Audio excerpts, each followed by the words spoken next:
This podcast was produced by OAR FM Dunedin with support from New Zealand On the Air. The young shining cuckoo is fed by its foster parents on insects and spiders.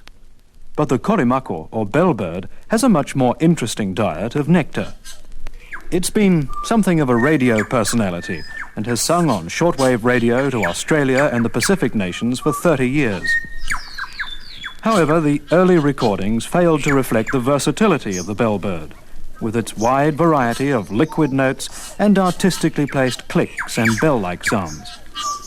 It's not surprising that Maori mythology describes korimako, the bellbird, as the messenger of Tane, sent to herald the coming of the sun.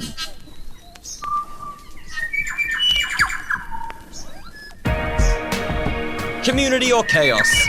We can construct and nurture community or fall into chaos. Over the next hour, Marvin Hubbard hosts conversations toward creating a fairer, more equal society. Community or Chaos is made possible with the support of Quakers Aotearoa. You'll find them online at quaker.nz. Good morning, friends. Welcome to Community or Chaos. I've had a second of chaos. Well, I'm pushing the wrong button, but I don't know if that was noticed, so I probably shouldn't mention it. We have Murray Grimwood with us today, a hands-on environmentalist who saw the limits to growth coming a long time ago, and he was advocating getting ready for sustainability from 1986 or before. Welcome to Community or Chaos. Hi, Marvin. Well, you can listen to this by going to oar.org.nz and then going to community and then going to podcast. Actually, you've got that backwards. You go to oar.org.nz, then going to OAR Radio, and then go to podcast, then going to Community or Chaos. And I need another cup of coffee. Well, Murray, what do you think about the Iranian war and the energy crisis? And is the crisis temporary? Yeah, let's start with a little subject, say. Let's start with the small ones. What it's showing up probably is that a lot of people have approached thinking about things in terms of money, and what we're actually seeing is hard supply issues. The real-time stuff that money used to buy and you used to assume that it bought. And so we're seeing conventional media interviewing people like Nicola Willis, our finance minister, as to really whether there's going to be any oil in 3 weeks' time. It's the wrong person, and we've got away with it while the planet had enough stuff for us all, and there was, only 4 or 5 or 6 billion of us. But there's 8 billion of us now. There's too many for the planet to support, and we're half emptied the planet. So you can see the Iran war is just one in a series of scraps over who gets what's left. And I don't think we're reading it that way very well. Isn't Nicola Willis right when she's confident that oil prices will drop soon and save the economic recovery? It's not prices and it's not the economy we've got to worry about. It's actually having energy to do things, to do work and to do stuff. The price is absolutely irrelevant. The sun will come up tomorrow, regardless of price of anything, and even if we are still trading in stuff called money. The question is whether you've got energy and resources to do something with. Well, what's likely to happen? Is this I know it's part of a long-term crisis in a sense, because of not only peak oil, but also the environmental crisis that we're all facing. Well, it's a depletion versus an overpopulation problem. We were probably overpopulated at 4 billion in 1980, according to William Catton, who wrote the book. And so we're well overshot now at 8 billion and climbing. And so we're arguing about who gets access to or owns what's left, particularly the energy resources. And That's what the two Iraq wars were about. That was, in a way, what Afghanistan was about. That's what the blowing up of the pipeline a couple of years back was about. This is energy wars. Now, when we talk about population, you're right, we've got probably too many people for the Earth. But isn't the population going down? Not fast enough to be not a problem. It's absolutely true that everybody on the planet now won't be here in 100 years' time. That's absolutely true of all of us. But the problem is the attrition rate from the 8 billion chewing up the planet. We're already very, very late. And species don't actually voluntarily reduce populations very easily of anything. Well, in countries like Italy and Spain, that are Catholic countries, where birth control hasn't been part of their culture until recently. Well, that was because the Catholic Church made the same mistake that economists make, where they think more people make you richer, and so they wanted more Catholics. But the actually point makes is you that poorer as the sprawling the point suburbs. is that Spain and Italy are both their population is dropping quite fast. Yes, that's fine. That's really good. Anywhere that the population's dropping fast is going to have a much easier path of it in the future. Even in China, the population is dropping. Yep, but you'll notice the economists in this country say that's a problem. It's a danger and it's a problem. And we get into a side issue where economists still think of people doing work, in quotation marks, as labour. But in actual fact, it's fossil energy that does the work. We're mere noise compared to that. Well, I guess in some ways I had a quarrel with economists for a long time because they also think that unemployment is good for the economy and good for society. Well, actually, in terms of resource depletion, it possibly is because unemployed people don't tend to spend as much on bits of the planet as rich people. So in a way, we've actually got to do less. I think you might need to reframe what you call unemployed.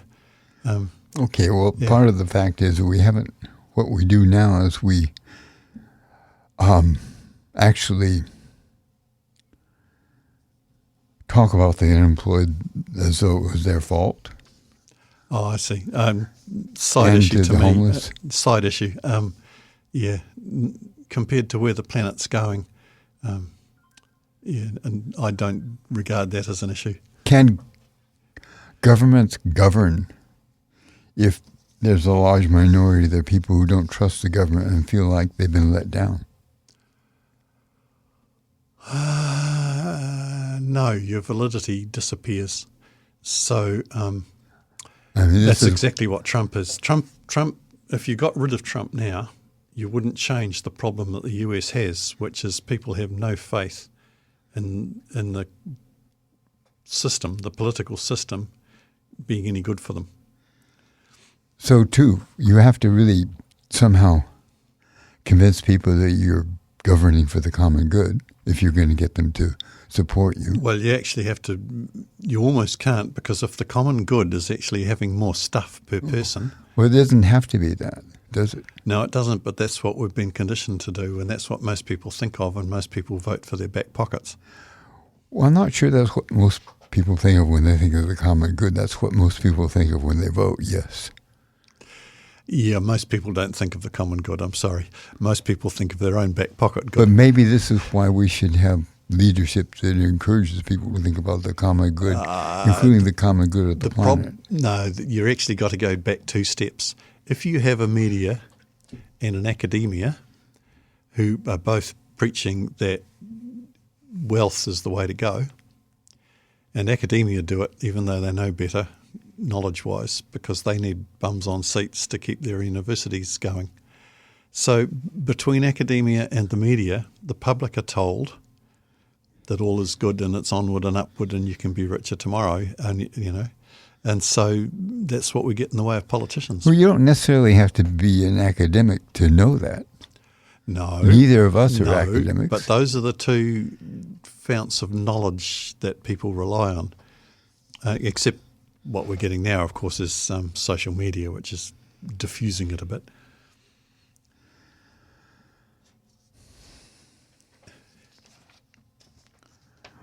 What you see the energy crisis as a symptom of Yeah. The energy crisis is a crisis of our eruption as a species, our overshoot. So what we did was first of all, we tapped into firewood, which was a store of solar energy. So it may have actually been a mistake in ecological hindsight, but we've been there for a while. And having raised the firewood around us, we had civilizations rise and fall. The Romans fell through lack of firewood. But historians don't tell you that because they're not physicists. But really it's an energy input to the system every time. And finally 200 years ago we cracked into coal, and then we cracked into oil and gas. And at every step of the way we haven't displaced what was behind. We're burning more firewood on the planet now than we did in 1800. But we've added oil, coal and gas to the firewood. That's one of the things I wanted to talk about, and I'll be talking about that again, is that countries that have increased their non-carbon energy have still increased their use of carbon energy. Well, yeah, because half the non-carbon energy, if you trace your solar panels and your electric cars and all the rest of it, you find that it's fossil energy building it. What about once it's built? Once it's built, it gets better. It's still serviced. You think of our grid and all the utes that drive out there with guys in their utes to fix the grid and maintain the dams and all that. And the windmills. That's all fossil energy backed. The question upside down is, can you run a quote renewable energy system unquote without fossil energy input? And the answer is probably not. But if you were willing to have a no-growth economy, even so, you would have to actually have gone back many pegs, and we're probably talking peasant-level living, right, in terms of consumption and throughput. I'm sorry, but that's where it would be without fossil energy. That was a huge hit that we tapped into, and it's a one-off. You don't think that we could replace it partially with solar energy and wind farms and other? No, not a hope. There's a guy who did renewable energy without the hot air was the book and the free site. The book is a free download too. David Mackay, late David Mackay, he was physics professor at Oxford or Cambridge, I can't remember which one of the two. The amount of area you would have to cover at the efficiency rates that we can garnish it, which is 25% efficiency. So every square metre that you cover, you get a quarter of a square metre return of solar energy. You'd have to cover like the whole of Britain to power Britain. You just can't do it. What about wind farms and wave energy? Wind is probably worse than PV. Solar at least doesn't break down and run out of gearboxes and have issues maintaining it. It just sort of decays gracefully over a 30-year period.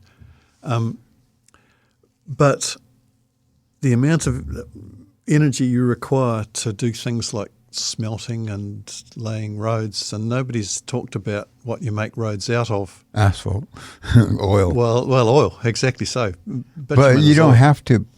You can have a decent society with people not having individual cars. I mean, when I first came to New Zealand and Wanganui, many families didn't have cars, and very few families had 3 or 4. And now you're still a society running on fossil energy. You take it away, and you'd be surprised what we don't have. Even back then, people had trucks delivering groceries, and there was the veggie man with his truck and all the rest of it. You take all of that away and try and run that on electrics, which is all that renewables do, and you'll be struggling. Nobody has built PV panels or windmills or dams using renewable energy? Nobody. Sorry, did Yeah, but if and you I'm, didn't I'm use, no, I'm if no you- knocker either. I've lived off grid for more than 20 years now. if so. you didn't use any renewable energy for private use or for anything but creating solar panels or wind, if you didn't use oil or coal for anything but building renewable energy, It would last longer. yeah, Absolutely. I mean, you'd have to give up the idea of having cars. You'd probably have to give up the idea of certainly of flying. Yep. I've long said that EVs are I like the technology, but EVs are the right answer to the wrong question. Yeah. And back to fossil energy and population and consumption, one of the big ones, of course, is that about half our food is nitrogen fertiliser from natural gas, as we're finding out now that some of it isn't going to come out of the Straits of Hormuz. If you take the Haber-Bosch nitrogen fertiliser process out of circulation, the natural gas supplied system, if you take that out, half the human population isn't here. Just like that. Well, I'm not sure you're right about that. Okay. I'm looking at China. Not now. I'm looking at China 100 years ago. Yeah, China has very deep, loose soils that some of us don't have. Yeah. And also China had a population somewhat less than it does now. It still had a big population. Yeah. And they had environmental problems. They had floods. Well, they're desertifying in the northern Indian, aren't they? Yeah. Well, they've had environmental problems for centuries. Okay, yeah. Anyway, ex-Haber-Bosch, ex-fertilisers out of natural gas, we are in trouble feeding ourselves long-term without soil depletion. That's another issue, really. Yeah. What do you suggest we do then? Voluntarily, we ought to be reducing population flat out, and I'm talking New Zealand as well. We should be aiming for like 2 million or maybe 1 over a period of decades, which everybody throws up their hands and looks in horror, but it's a lot easier feeding 1 million ex-fossil energy than it is feeding 5 or 6. Our population, what's it doing now? I mean, people born in New Zealand. Oh, it depends on immigration. You can easily make it reduce quietly. But there's another misconception that we ought to cover there too when we're talking food in New Zealand and population. The Federated Farmers propaganda touted so often that people take it as gospel is that we feed 40 million people. New Zealand feeds 40 million people is the cry. It's absolute bollocks. There might be 40 million mouths who get a taste of our milk powder in some processed food further down the food chain, but we don't feed 40 million people, and all we produce is milk powder.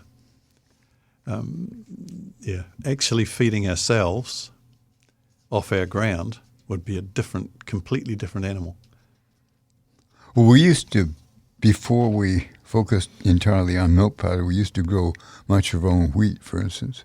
Oh, we had market gardens for Africa. Remember Outram and Kakanui and all those places? They were just market gardens for all gone, economically squashed out. But if supplies stop coming, and you imagine stopping the shipping coming to New Zealand, which is the sort of spectre we're looking at. How long could we last, and how fast could we plant enough to feed ourselves? I don't think it's all that easy. Should we be planning on that? I mean, should we actually be zoning stop? Well, should we zone from my good point of view, horticultural land so it can be built on? it's too late. I stood up in Silver Peaks County Council 40 years ago now and said we shouldn't have one more house on the Taieri. Look at it. It's still going, and there's still people in the city council who think it's a great idea. It's just nuts. That said, you can do an awful lot of growing in an awful lot of places, and you can put glasshouses just about anywhere. But your problem then is things like sterile seeds that they sell, so you have to buy them next year. So we have to have a system where you harvest seeds that aren't sterile, all that. And you have to do it perhaps within less than a growing season. I wouldn't be in a government now for love nor money. Okay, what should we do that's positive? What should we do that's positive? More food that's grown locally, and I mean locally right down to the backyard, or in groups, or in allotments, or in combined. I just heard some people the other day who've asked a local farmer 18 years ago for a small, must have been an acre or something off the side of his farm, which was of no account to him. They grow, they meet there once a week, they grow their stuff. He gets equal share of what's grown, the farmer, and they're 18 years down the track and only two of the original people as they've cycled through. That sounds like a good arrangement. And yeah, as much local food, because local food doesn't need transported, right? It's already where it has to be. And it's probably going to be better for you. I was just listening to a thing this morning on national radio that the healthy peak age of people in the UK is dropping across all income segments, mostly through obesity and lack of effort, lack of fitness. So doing your own food is, A, gets you out there doing something, B, it's better for you than the garbage. Yeah, local food production at all levels. Do you think public transport is a better option than trying to give everybody a car? Yeah, but I don't think it's. I was thinking in terms of public transport and electrifying things and rail maybe 20 years ago. Now I ask the question, why are you travelling? And why are you in a hurry? Because a lot of that's to do with the work system we have, which is to do with the consumption system we have. And if all that slows down or gets less, then you're going to have more time if you want to go anywhere. You're not going to need to go anywhere as often. You'll plan your trips better. All that. So you might still need transport, but you wouldn't need as much. Absolutely. Most of our trips are actually discretionary. And if all of us had to pare back, I'm sure most of us could. There are people on gig wages who may be at work at times and in places where there's no public transport and are stuck in vehicles, and I'm not sure how you unwind all that tangle of stuff. But by and large, most people, it's largely discretionary. It's just a choice of ease, really. And we've got a long way from Moran. Are we going to get resupplied this time? I can't read that, but even if we do, the world is probably not going to go back to the flow. Before the Iran war, we were knocking on or just above 100 million barrels of oil that we go through a day. Those are 44-gallon drums, right? Yeah. And we're talking 100 million of them a day. First of all, that rate can't be kept up for too long. Secondly, you can know how far we are through it because we're down to fracking, we're down to tar sands, and we're down to deep water offshore. If there were better options onshore, if there were still gushers like the Beverly Hillbilly stuff, we'd be doing that first. So you know they're gone. There's the tail end of what was easy stuff, like the Middle East oil fields, but they are well past prime. And so this is coming, this depletion is coming. And so I'm not sure that by the time they've got all that infrastructure rebuilt, and I think there's more damage than we're being told, by the time they've got it rebuilt, if they get it rebuilt, I don't think we'll ever be back to the volumes that we saw a year ago. Could that be a good thing? For the planet, yes. For other species, absolutely. A less bad thing rather than a good thing. We're bad at saying things like this is good for the planet, when actually what this is less bad for the planet. And so, yeah, less bad is the actual word, the actual description. Yeah. But also the problem, and it may become quite exacerbated, is that if you start pulling energy out of the system, like 10% not coming, then goodbye economic growth, goodbye all the bets on economic growth, which means repayments of interest. Hello inflation, which means reduction in the value of what your money will buy, which is obvious. And so then you're going to have two things. You're going to have countries fighting over what's left, and you're also going to have people finding that what they thought was savings and wealth and all the rest of it, investments, all of a sudden isn't there or isn't going as far. So things get dire compoundly, and whether we end up in a series of wars over what's left, or whether our global financial system crashes, or whether it splits into 2 or 3 blocks, I think that's a possibility. Don't know, can't tell. Do you think New Zealand should have an independent foreign policy? While we still have... Yes. I think we're too toady to the US. The US at the moment is a failing hegemony. Well, that's pretty clear. And if you eliminate Trump and his cohort, you still don't solve the problem that voted him in. So yeah. I think the US is on the way out. It's already, when you look at it, it's retreating, and it can't be the global policeman anymore. It hasn't got the grunt. So what and who takes over in what way, I don't know. China's the obvious successor, but China plays a different game. And I'm not sure that, I don't know what will happen. It's very likely that another block of countries, and I'm guessing it looks like China, India, Malaysia, Iran, Russia, a few South American countries, Cuba, those places, might end up being a block. They seem to have an affinity of being not in the US block. Europe is a question mark because it also is on the wane. Energy lacking. Japan, don't know.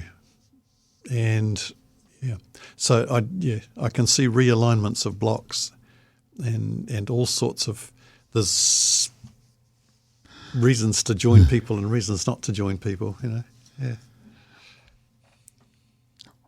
Australia is really quite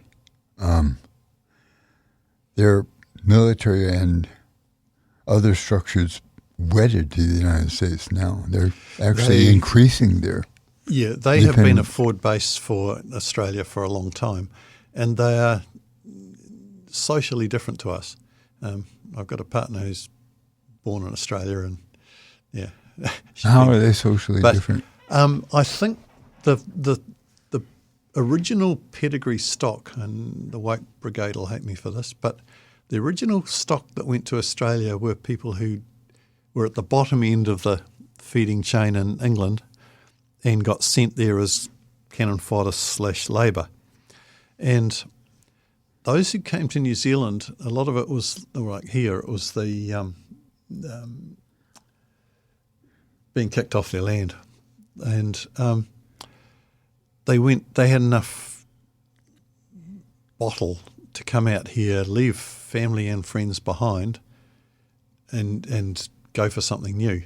So there was toing and froing between, and that's not a black and white thing. But Australia has never been the same culture as New Zealand. There's more graft there. But culturally and physically, we're closer to Australia than any other country. Australia hitched itself to the US bought into the domino theory back in the Vietnam days, got worried about the yellow peril to the north of it, and has had Pine Gap and Woomera forever. So Australia is different to us, but we have this last few years toadied to the Americans more than we needed to. We shouldn't be part of Five Eyes. We should be. Canada's pulled out of Five Eyes. Yeah. Well, it's time we did. Mark Carney. There's a lot of things you can say about Mark Carney. He was head of the Bank of World England at one Bank, point, but and he's certainly part of the elite. But he reads this and read it. His speech at Davos was magisterial, and so he's well aware that the system we've had is disintegrating and not coming back. And where Canada goes, it's worth watching, because that's where we probably should be going. Well, that's frankly my feeling about it. Yeah. Of a likeness, Canadians are probably as close to us as anyone. Yeah. India, I don't rate in that regard. I think India has been done over by the West long enough that it's probably got a resentment, per se. Yeah. My worry about Australia is that it's going to be hard to say no to Australia. I'm not sure. Australia's got problems of its own, and may have trouble controlling them. Don't know. And Australia's rearmament program is far too late for whatever's happening. Whatever's happening is going to be over in the next 10 years. Those submarines are crazy. I mean, it's not what they need, even if you think in military terms. The AUKUS. The US treat Australia as a forward base. But remember that the US has something like 700, is it, bases around the planet in other people's countries, which are essentially parts of America. And if some of their personnel misbehave compared to the locals, they're never charged. They're whisked out of the country before they can be charged. So I don't know how many ladies in countries around the world are gnashing their teeth at some absentee. But that's how the Americans have been for the last 70 years. Australia is just another forward base. And the one different thing about Australia is it's probably the major mine for the planet. It's probably the biggest mine. But the way I see it, I think that New Zealand should have an independent foreign policy. Yep. I'm not sure that we spend too much energy and wealth on conventional military growth. Well, what we've got to read from the last couple of wars, which are still ongoing, both Ukraine and Iran were meant to be over in a few hours or weeks or days. Both of them are still trundling on, and I don't know how long Iran goes, but Ukraine's into years. It looks like asymmetric warfare is now unachievable by a major the Russia and US. Neither have been able to be dominant. And it appears that asymmetric warfare is now takes more effort to counter. So what that tells us is that things are changing, and maybe it's not worth fighting over resources anymore. That you actually expend more energy on it and resources than you get back, which makes the world an interesting place. Yeah. How do you see our relationship with China? China? I don't know. The politicians at the top are ruthless, and they don't have democracy to guide them. Can you say anything different about the US at the moment? No. Well, China's got an older cultural history than America. Yeah, it has. And I think they're certainly been influenced by Maoism and Marx and by pragmatism, but they're also maybe influenced by Confucianism. Yeah, it's still an autocracy, and it's still dangerous, and it still shoots people. But the way Trump's going, that's going to be no different in the States. And those of us who still practice democracy, I see our democracy as diminished of what it was 40, 50 years ago. But we're still practicing it, and I do hope that we hang on to that, because I think that kind of interrelationship's important, internally and externally. I think that New Zealand's more likely to hang on to democracy than many countries.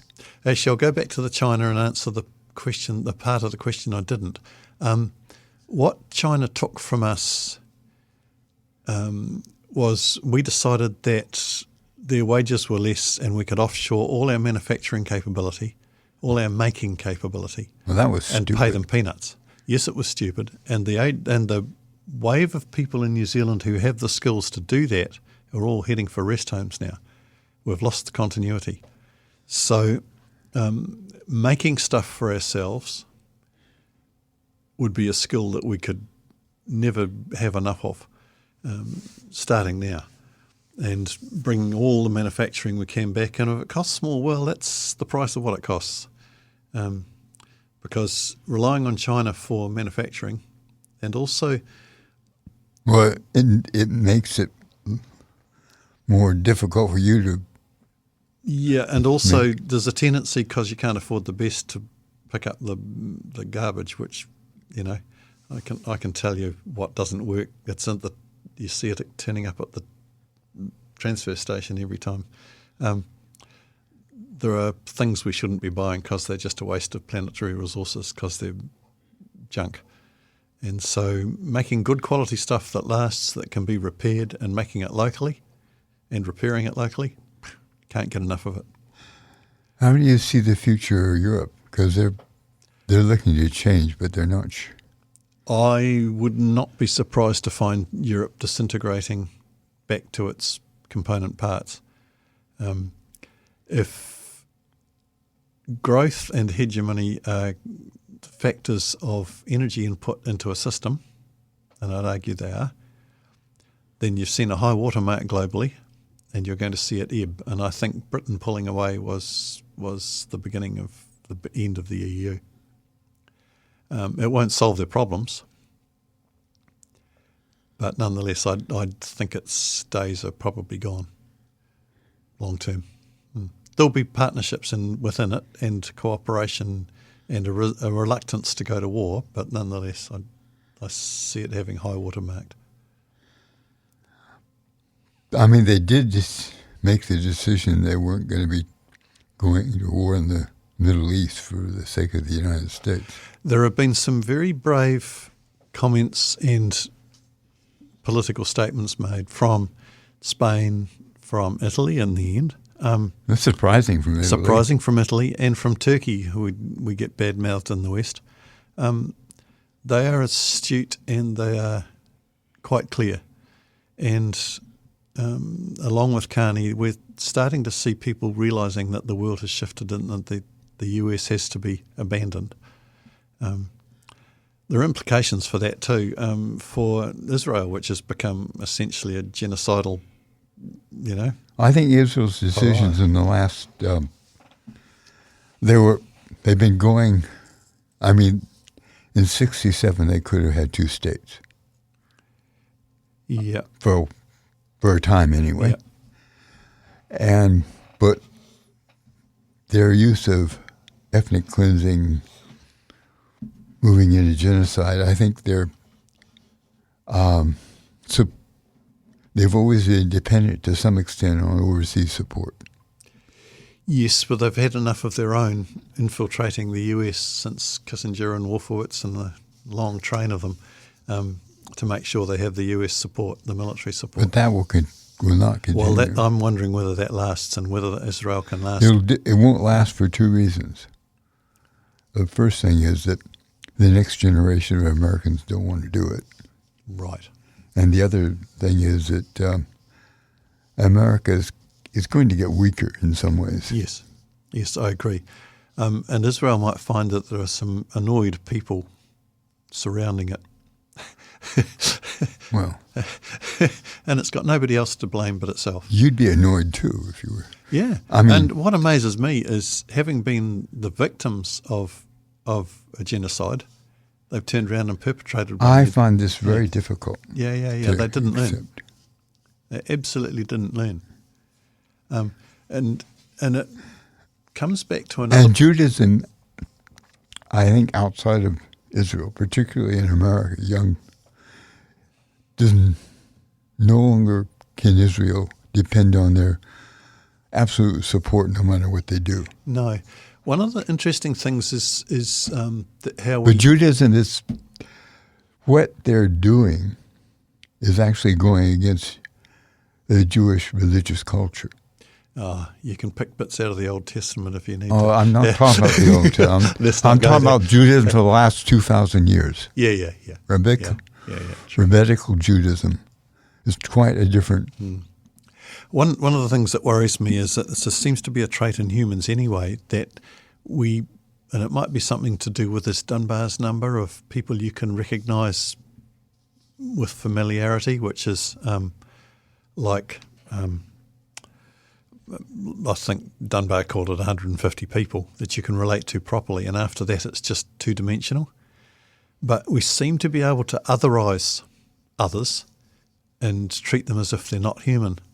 And I saw an amazing doco of an Arab lady reporter who would turn up at the barricades in Gaza dressed in Arab garb, and the Israeli soldiers would hear her talking but would look right through her. To them, she did not exist as a person. If she turned up in Western garb, they addressed her as a human, same person. So we have this huge ability to demote others as non-human. Therefore, they're expendable the way animals are. If you're going to treat people horribly, one of the first things you do is change them into the other. That's right. Yeah.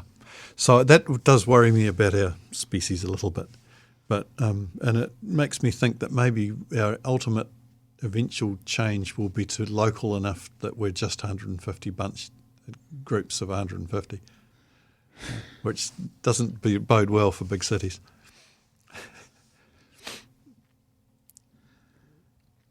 If you were Prime Minister, what would you be doing? Running away. I know. What a job. If I was the Prime Minister of New Zealand now, Yeah. I'd be making noises like Mark Carney, but a wee bit clearer. I would be telling people that we'd probably reached, actually, the French President Macron about 3 years ago did this. He actually said we're at the end of the age of abundance. And nobody in the Western media picked it up because they didn't know what he was talking about. Well, I didn't even know he said it. Yeah, 2022. 22. Macron, the age of abundance is over, right? He got it. Absolutely got it. And he can't be the only one. They must know, you know. That's why the elite want to get off the planet and head to Mars. Oh, that just shows they're insane. Well. I yeah, mean, but you think the Earth is a if you can't difficult- look after the Earth enough to live on it, then you've got no hope looking after Mars. You know, it's I not mean, going to happen. apparently, from what I've read, that even the soil on Mars is poisonous. Oh, I mean, this shows the what happens to people when they have too much entitlement and too much wealth and not enough reality. They don't want to. If they believe that they can go to Mars and start again, they believe that they can live forever by putting their brain into a computer. Well, what does that tell you about their culture? Yeah, it tells you that they're worried about dying and insecure, really, about their lives, which is interesting. But it also tells you that they're pretty insane. Well, in a way, yes. And the movie Don't Look Up, that last scene of it where they've spent 22,000 years cryogenically being flown by this spaceship, and they only had an attrition rate of 45%, and you go, wow, you know, and then you think, we haven't made electronics to last 100 years, let alone 22,000 unattended and maintained. It doesn't happen, you know. What was the onboard energy source? Doesn't happen, you know. So their stuff is pipe dreams. And Well, you probably have to look at science fiction as fairy stories. Yeah. In some way, at least the ones that aren't dystopic. Yeah. But just remember that the elite are dependent on the system, the financial system, still staying intact. And if it doesn't, they're worth the same as you and I are. So I count them as an interesting side effect, but not a major force. Well, so you think the idea that they can put up bunkers in Paraguay and so on, they'll be all right? I think your bunker, the moment you run out of share markets and things like that, what's the person worth, and will they keep paying a militia, and will the militia stay loyal? And the answer is maybe. But I wouldn't be putting money on it. How long do you think is the world economy going to recover from this particular? My betting is no. It may, and I may be wrong, but my betting is the odds are no. I reckon we've hit the ceiling here, and the longer it goes on, I don't think we recover. Whether we fudge it and pretend that GDP got better because we had lots of wars and they were good for GDP, I'm not sure. But in terms of resources and people and well-being, nah, we're at the peak now. Yeah. Mm. If you were Prime Minister, how would you talk to people? I would say that we have to look at being resilient, capable of withstanding a scenario where nothing comes. Where essentially it's like the the cargo cultists who saw American munitions arriving in the Pacific Islands over World War II and thought all you had to have was a runway and a control tower and a guy with 2 table tennis bats at the end of the runway, and all of a sudden you'd get stuff. And they built these runways and they built these mock towers and they stood at the end with paddle bats, but no, stuff came. So you have to sort of explain to people that we have a situation where it may well be stuff stops coming, and that we have to have contingency plans to keep what we can keep running, health, presumably education, presumably the grid, but that's a question mark, but probably the grid, and sanitation and things like that, and food. I think one thing that's going to go very quickly is the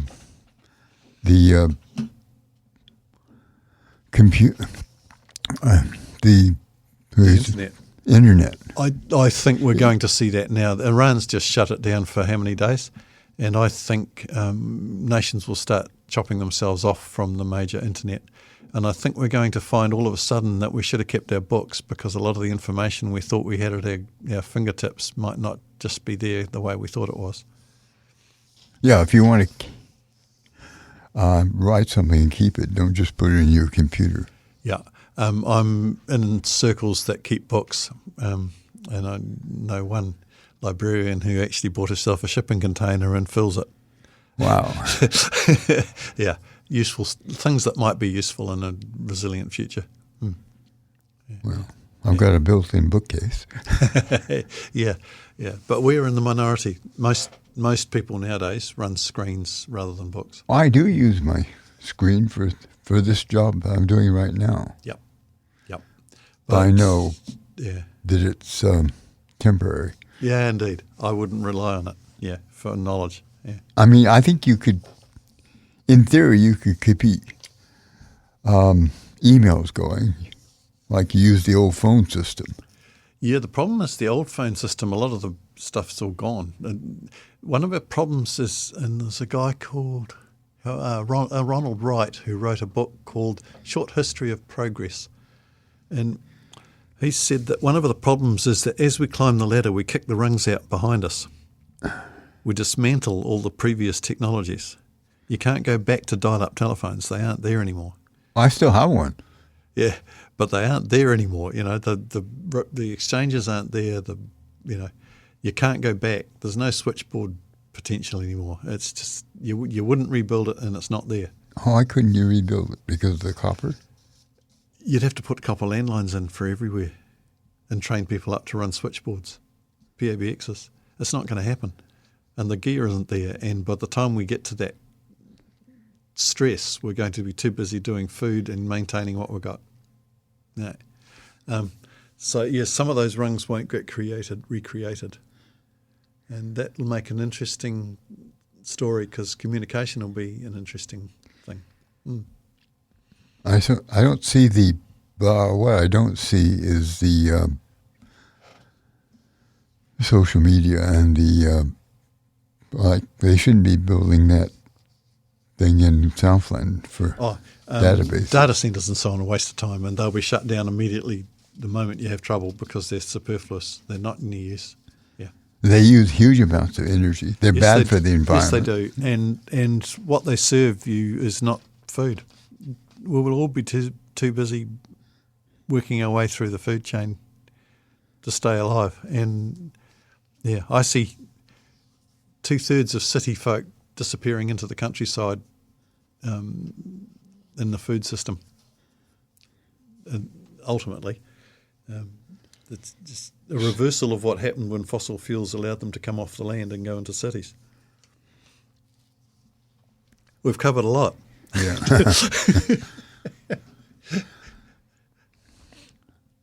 Do you think the Green Party gets it? Because the Labour Party certainly doesn't. No. I think Chloe Swarbrick probably is the highest IQ person in the Parliament. Certainly to me she appears that way. Could she get it? Yes. Does she get it? I'm not sure. Does anybody else get it? I reckon they must. There must be a smattering of people through Parliament, probably more left than right, who actually get it, but who can't acknowledge that because it would be political suicide. And it raises a bigger question. Does our current national elective system, does it fit with a resilient future? And the answer is maybe not. Mark Carney might not have got it if it hadn't been for Trump. I don't know. Well, he knew what to do to some extent. Mark Carney, he's not the whole deal either, though. But he wouldn't even done what he's done probably if... Yeah. He's still running the existing system, which is extracting oil, sending it out through BC to China. He's still part of the system. And that's what I'm saying about the Greens. I'm not sure that our current parliamentary system will actually serve us. And I don't... Usually when you have a paradigm change, almost nobody makes it through as a politician. So very few are seen on the other side. Right. So, I'm not a politician. No. Yeah.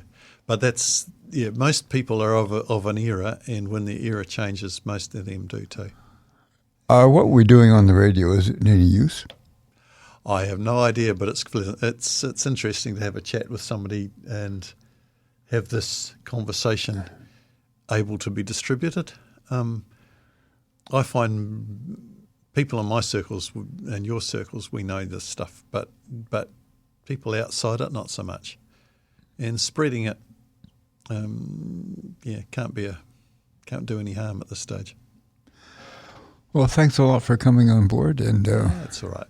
It was a pleasure. I suspect you might be correct. I hope in many ways you're partially wrong.